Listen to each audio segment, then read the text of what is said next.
A breaking news exclusive now coming into the Situation Room. Watch this.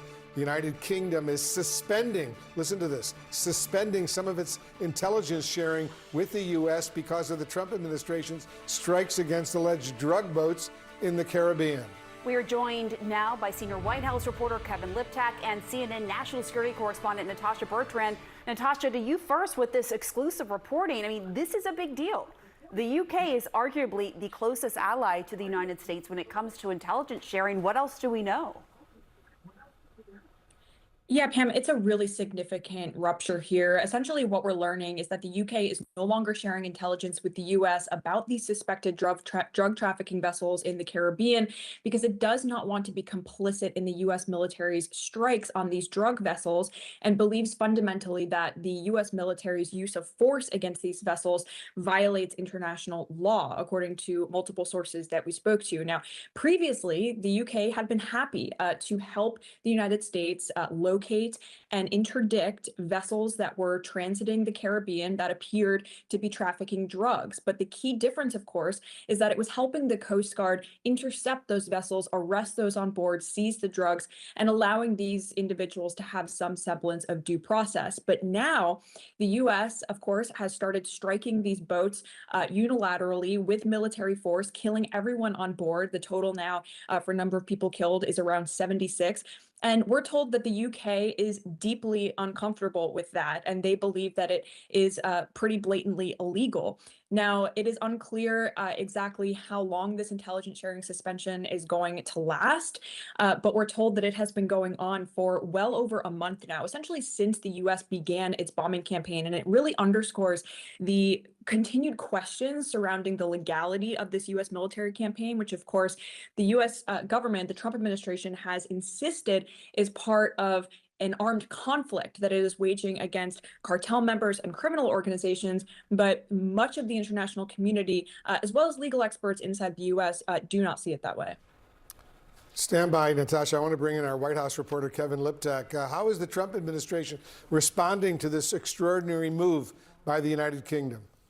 Yeah, and in Natasha's reporting, it's clear that the White House hasn't commented on this particular suspension, but it's clear that the administration has not been deterred in this strategy so far. You know, the president and top officials have insisted that these boats are ferrying drugs and that the intelligence bears that out. And you have seen them over and over again target these boats in the Caribbean Sea, you know, multiple times per week. Now, this question of the intelligence is not necessarily a new one. You've heard a real outcry from members of Congress at what was initially a relatively slow pace in delivering them briefings on what the rationale for these actions were. You have seen that ramp up over the last few weeks, but Democrats at least have not been convinced. You know, they've emerged from these briefings saying that the intelligence was relatively thin and sort of firm in their view that the administration's actions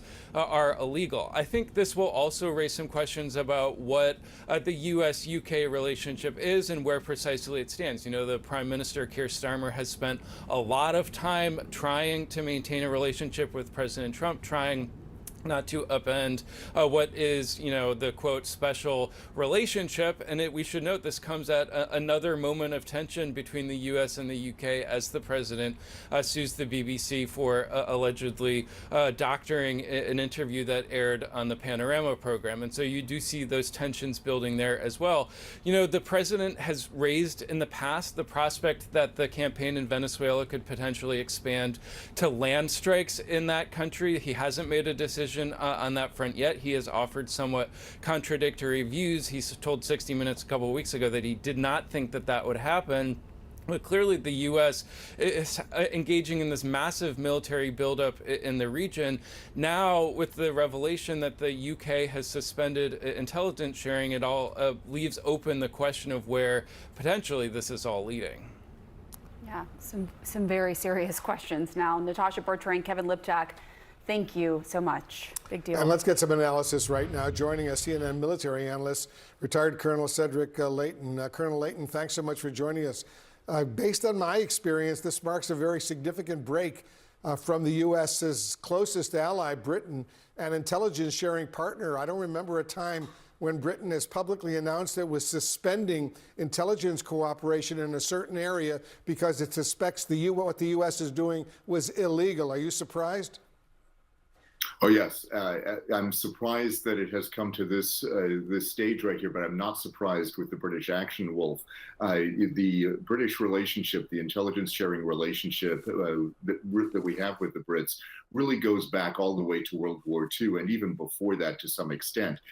So this is a very significant break in that relationship. It's part of the Five Eyes program, basically a bunch of countries, including the UK, Canada, Australia, New Zealand, and the United States, all working together. And basically what they've done is they've split up the world in different areas, and they use resources. In essence, it's a resource sharing arrangement plus an intelligence sharing arrangement. And it's particularly noteworthy within the realm of signals intelligence, but it also goes into the realm of human intelligence and other technical intelligence disciplines. So this is very significant because the British have a very robust intelligence capability. That intelligence capability extends into the Caribbean. A lot of British territories, as Natasha reports, are part of this. They have intelligence sites in those territories, and they provide basically a clearer picture of the types of events that are going on in the Caribbean and in the adjacent waters.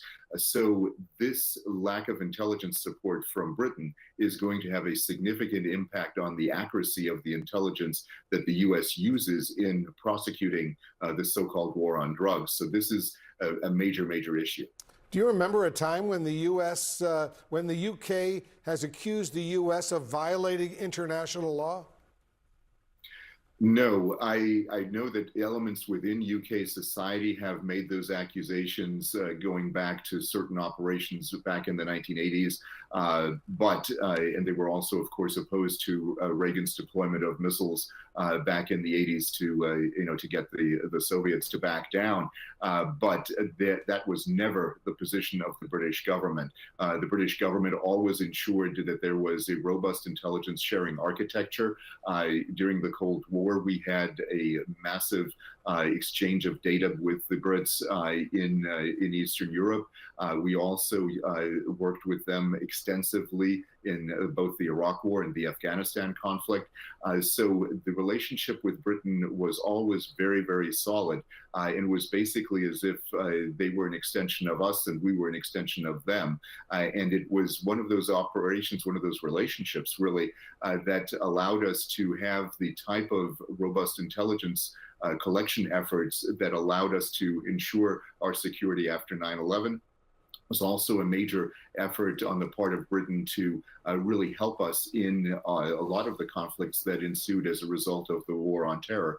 So this is a significant blow, and what it could also portend, Wolf, is it could portend other countries pulling their intelligence support from us, not only in the Caribbean, but in other areas of the world as well. Yeah. That would certainly be a troubling development. All right, Colonel Cedric Layton, thank you.